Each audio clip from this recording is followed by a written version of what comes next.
உங்களோட மொபைலில் அடிக்கடி ஸ்டோரேஜ் ஃபுல் ஆகுது அப்படின்னா இதுக்கப்புறம் உங்களோட மொபைலில் ஸ்டோரேஜ் ஃபுல் ஆகாது. ஏன் அப்படின்னா எஸ்டி கார்டை வந்து அப்படியே நம்ம வந்து இன்டர்னல் ஸ்டோரேஜாக கன்வெர்ட் பண்ண போகிறோம். உங்கள்கிட்ட எஸ்டி கார்டு இருந்தது அப்படின்னா அதை நம்ம இன்டர்னல் ஸ்டோரேஜாக கன்வெர்ட் பண்ணிக்கலாம்.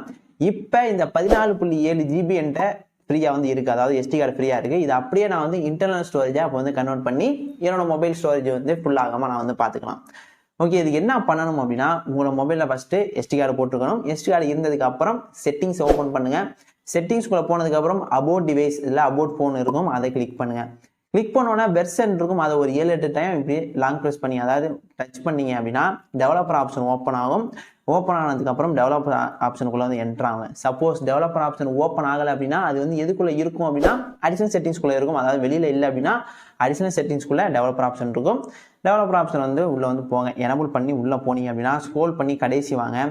Force allow apps to external அப்படிங்கிற இந்த ஆப்ஷனை கிளிக் பண்ணிடுங்க. கிளிக் பண்ணிட்டீங்க அப்படின்னா உங்களோட மொபைலில் உள்ள அப்ளிகேஷன் எல்லாமே இப்போ வந்து இன்டர்னல் ஸ்டோரேஜை வச்சு ரைட் பண்ணாது, எக்ஸ்டர்னல் ஸ்டோரேஜ் வச்சு தான் ரைட் பண்ணும். அதாவது எஸ்டி கார்டில் தான் ரைட் பண்ணும்.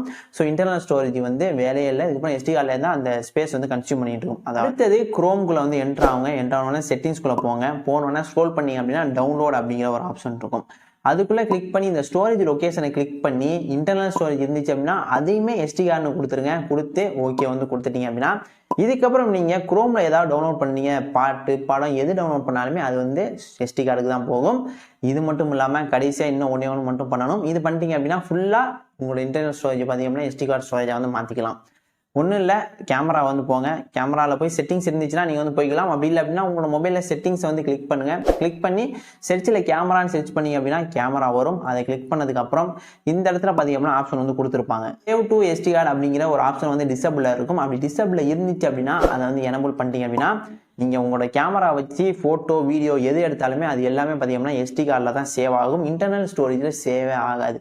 அதிகமாக நம்ம ஃபோன் என்ன யூஸ் பண்ணுவோம், ஏதாவது படம் பார்ப்போம், இல்லை ஏற்றுவோம், படம் ஏற்றி இல்லை பாட்டு வந்து டவுன்லோட் பண்ணுவோம். அப்படி இல்லை அப்படின்னா ஏதாவது ஆப்ஸில் வந்து ஏதாவது இன்ஸ்டா அந்த மாதிரி யூஸ் பண்ணுவோம். ஸோ இன்ஸ்டாலாம் யூஸ் பண்ணும்போது அதனுடைய ஸ்டோரேஜ் எல்லாமே வந்து இன்டர்னல் ஸ்டோரேஜ் தான் ரைட் பண்ணும். ஸோ அதனால தான் அது வந்து காலியாகிறது.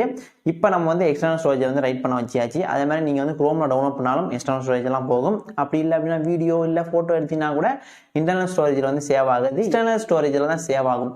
இதனால இன்டர்னல் ஸ்டோரேஜ் வந்து பார்த்தீங்கன்னா ஃபுல் ஆகாது. அப்படியுமே ஃபுல் ஆகிச்சு அப்படின்னா எஸ்டி கார்டை வச்சு அது வந்து பார்த்தீங்கன்னா மேனேஜ் பண்ணிக்கும். ஸோ இப்போ வந்து புரிஞ்சிருக்கும் அப்படின்னு நினைக்கிறேன். எல்லாருக்குமே இது வந்து ஒர்க் ஆகும். நீங்களும் வந்து ட்ரை பண்ணி பாருங்கள். ட்ரை பண்ணி பார்த்துட்டு எத்தனை பேருக்கு ஒர்க் ஆனது அப்படின்னு கீழே கமெண்ட் பாக்ஸில் கமெண்ட் பண்ணுங்கள். அப்போ தான் புதுசாக யாராவது வரவங்க கமெண்ட்டை பார்த்து வந்து தெரிஞ்சுப்பாங்க. ஸோ வீடியோ அவ்வளோதான், பிடிச்சிருக்கும்னு நினைக்கிறேன். பிடிச்சிருந்தா வழக்கம் போல் சப்ஸ்கிரைப் பண்ணிக்கங்க.